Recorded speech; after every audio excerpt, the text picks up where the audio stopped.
Alam nyo ba na pwedeng mabilis na maabot ang inyong pangarap kung marunong kayo kung alam nyo tong sikreto na. At yan ang i-reveal ko, ang 7 sikreto na nakakayaman. Videos that will make you wealthy and debt-free. Hi there, this is Chinky Tan, your pambansang wealth coach. Today, pag-uusapan natin ang isang makapangyarihan na salita na kailangan natin malaman para tayo ay mas mabilis na magtagumpay. Ano ba yung toot na yan? Ito na, sabihin na po natin, i-reveal na po natin. Yan ang salitang leverage. Ano ba yung leverage na yan? Ito.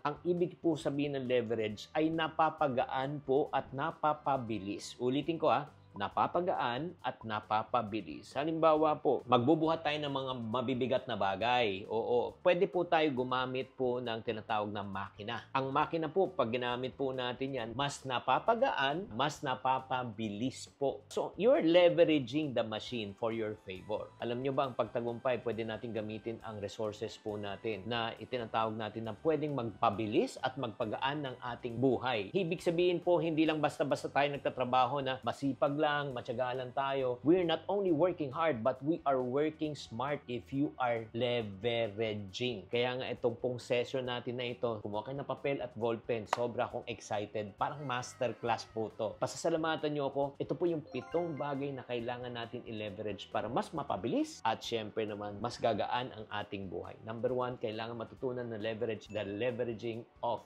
time. Kasi alam mo, ang oras ang isa sa pinakamahalaga na resource na hindi minsan binibigyan ng pansin. Kasi ang pera, pag nawala, pwedeng kitain. Pag ikaw ay nagkaroon ka ng sakit, nilagnat ka, sinipon ka, pwede kang gumaling. Pero, ito lang po ang oras na naubos, hindi mo na pwedeng bawiin. Kung ikaw ay 15 years old, di ba, last year, ay hindi ka na pwedeng mag-15 ulit, 16 ka na next year. Di ba? Kaya naman, mahalaga na matuto natin i-manage po ang isa sa pinakamahalagang resources, ang tinatawag nating oras. Tignan niyo yung mga mayayaman. No? Ito lang, bigyan ko kayo ng perspective. Alam po ni Henry C. na meron lang siyang 10 to 12 hours na siya po ay magtatrabaho. So imagine mo, paano niya i-manage lahat ng kanyang mga negosyo. So napakatalino po niya. Nag-hire siya ng 1,000 sales lady na nag-wear ng blue uniform with white stripes po. Binili niya po ang oras ng mga iba. He pays them 10 hours or 8 hours a day. So pagka binayaran ng 8 to 10 hours, magtatrabaho ang tao para sa kanya. Ang tawag po doon ay time leveraging. Binibili niya yung oras ng ibang tao para makinabang po siya. Pag ang tanong, since nagtatrabaho mga tao para sa kanya, giginhawa bang buhay? Yes or no? Mapapabilis ba? Yes or no? Gagaan ba? Yes. Ang tawag po niyan ay time leveraging. Kaya guys, ito po, habang ikaw ay nakikinig sa episode na ito, ngayon, ang ginagawa ng karamihan ng tao, kung ikaw ay nagtatrabaho, you're exchanging time for money. Yung oras mo, pinapalit mo para ikaw ay kumita. Pero ito po, sasabihin ko lang po sa inyo, pwede niyong gamitin yan at gawin pansamantala, pero hindi natin pwedeng gamitin habang buhay. Bakit po? Ang time po kasi natin ay limited. If you work 8 hours, you get paid 8. If you work 12, you get paid 12 hours. Pero may limitation lang. Kaya hindi po natin pwedeng gamitin ang ating oras para kumita. Ang dapat nating gawin is this. Kailangan mag-isip tayo ng pamamaraan na pwede tayong kumita by leveraging time. Kahit di na tayo nagtatrabaho at wala na tayong oras nilalagay, pero kikita pa rin tayo. Gusto niyo bang malaman kung paano yon? Kung gusto niyo malaman, tapusin niyo tong video na ito. That's number 1, leveraging of time. Number 2, second secret is leveraging of money. Alam mo, sa totoo lang, ngayon, we work for money. Diba? Nagtatrabaho tayo para kumita ng pera. Pero ito ang realidad. Dapat po, umabot sa punto ng atong kinabuhi na talagang ang kwarta na, ang ganansya na ang magtatrabaho para sa aton. Siyempre, money should work for us instead of us working for money. Ang kagandahan kasi, when you do money leveraging, ito yung kagandahan. Ang pera hindi nagkakasakit, ang pera hindi napapagod, ang pera hindi nabubuntis, ang pera po hindi kailangan ng day off, ang pera hindi po kailangan ng sick leave.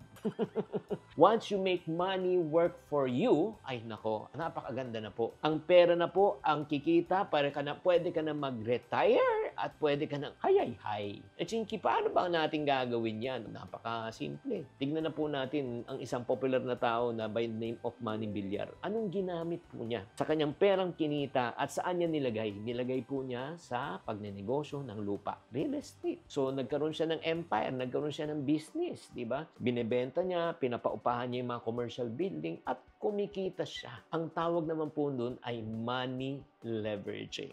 Nice naman, di ba? If you have time and money leveraging, yayaman ka ba? Gagaan ba ang buhay? Yes. Meron pang pangatlo. 7 kasi ito eh. Kaya nga, dapat huwag kayo mawawala sa session na ito. Number 3. Chinky, wala naman akong pera eh. Oh, wala ka masyadong oras.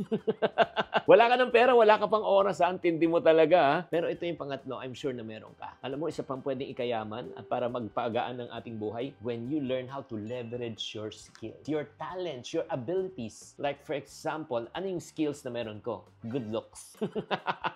Na hindi mo napapansin na, ito lang, guys, sobra akong excited. Hindi nyo alam yung skills mo is one of the most valuable asset na pwedeng magpayaman po sa inyo. Kung meron kang karunungan, kagalingan, pagalingin mo, galingan mo sa larangan mo, dapat ikaw yung pinakamagaling sa ginagawa mo. Kung ikaw ang karpintero, ikaw dapat pinakamagaling na karpintero. Isang welder, ikaw yung dapat pinakamagaling na welder. Kung ikaw isang architect, ikaw ang pinakamagaling na architect. Ay, grabe. Bakit po? Ito lang po bakit natin gagamitin ang ating angking talino? Tulad ni Lea Salonga. Angking talino po niya ay umawit, di ba? Nangarap na pumunta ng Broadway. Ayun. Nakilala siya sa tinatawag na isang play, di ba? Yung isang parang Vietnamese. Nagka-inlove siya sa isang American soldier. Nang dahil po doon, syempre, hindi naman Les Miserables yan.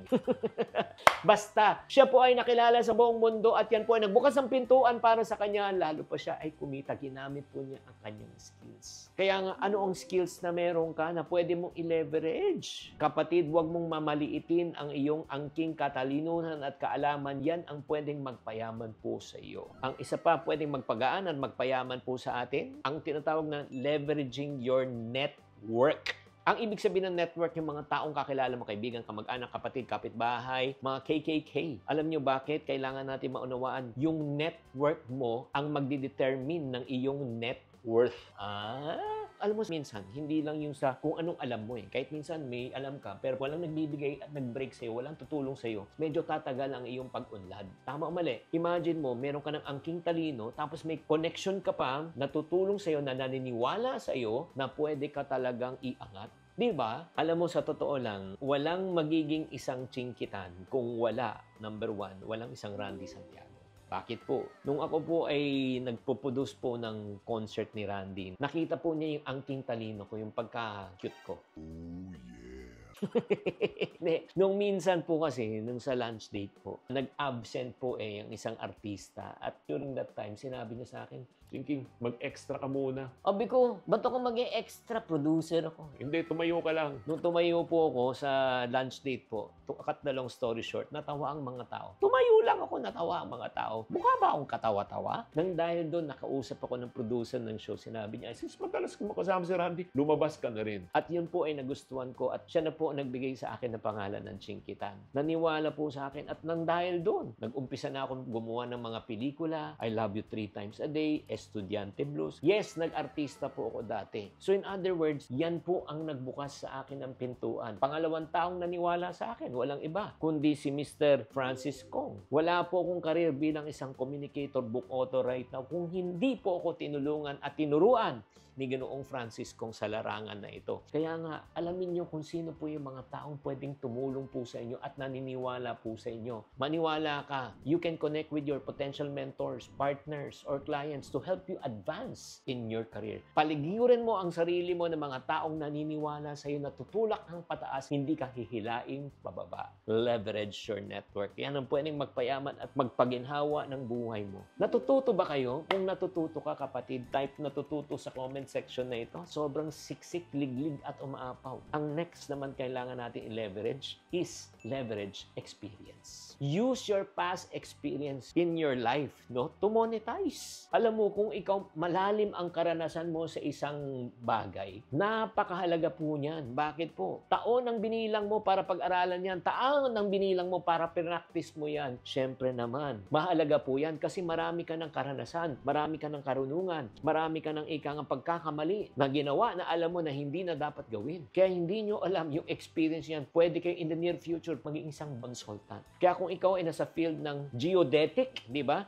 Engineer ka. Kung ikaw ay magaling, pwede kang magbigay ng consultation sa mga maliliit at malalaking kumpanya. Kung ikaw ay isang magaling na accountant, gamitin mo experience yan. Pwede kang magbigay ng consultation. Di ba? Kung ikaw ay magaling naman sa sales, di ba? Pwede kang magiging isang sales consultant, isang sales trainer. Na hindi mo alam yung experience mo na yan, ang pwedeng magpaginawa at magpayaman sa inyo. Like my personal experience about personal finance, yan na pong ginagamit po ngayon as my career and profession to teach other people about saving, budgeting, getting out of debt, and how to make more money. Yan po ang tinatawag na leveraging your experience. At isa pa, yan pa, meron pang isa na talagang pwede mo pang ika nga magpagaan at magpaunlad ng iyong buhay when you learn how to leverage your knowledge. Because ayon kay Ernie Baron na nasirang Ernie Baron, sinasabi niya, knowledge is power and power is knowledge. Diba? Kaya nga importante yung karunungan yung kaalaman mo rin. Siyempre, experience is good pero wala pa rin tatalo pag ikaw ay may alam dito. Pag hindi mo alam, alamin mo. Diba? Ito lang, tatanungin ko kayo. May kakilala ba kayong mga taong kumikita ng mga milyon at nakikita nyo talagang mga bilyonaryo? So, anong ibig sabihin po niyan? Posible o imposible? Posible. So, anong ibig sabihin po niya? Napakasimple lang po. Meron silang alam na hindi natin alam. Meron silang ginagawa na hindi natin ginagawa. Ano kailangan natin gawin? Eh di makimarites, alamin. Kasi pag nalaman mo, matututo ka. Pag natuto ka, bibilis, giginhawa, at syempre, uunlad ka. Kaya nga never stop learning. Read books, attend workshop, maghanap ka ng mga mentors na katulad po natin, like-minded people mga kapatid. Kaya nga wag na wag ka papasok sa isang bagay na hindi mo naunawaan. Kung gusto mo matuto mag-stock, mag-aral ka ng stock market. Kung gusto mo matuto magnegosyo, mag-aral ka tungkol sa pagnenegosyo. Diba? The more you know, the more confident you will become and the better you make financial decisions. So, uulitin po natin itong mga sikreto. Number 1, leverage time. Number 2, leverage money. Number 3, leverage your skills. Yung kagalingan mo. Number 4, network. Sino kakilala mo? Number 5, leverage your experience. Number 6, leverage your knowledge. 6 lang pala, hindi pala 7. Nagustuhan mo ba itong video na ito? At syempre naman, pag sinasabi mo nagustuhan mo itong video na ito at gusto mong turuan kita personally, you want me to coach you, to guide you kung meron kayong mga personal questions or you want to have a group coaching session with me, type coaching na lang po sa comment section and then papadala namin kayo ng form in order for you to know if you are qualified for that one-on-one coaching session. So maraming salamat. Kung may mga katanungan pa kayo tungkol sa pera, sa diskarte sa buhay, please don't forget to subscribe on this channel. Tatandaan, tamang karunungan, tamang disiplina ang susi sa pagyaman.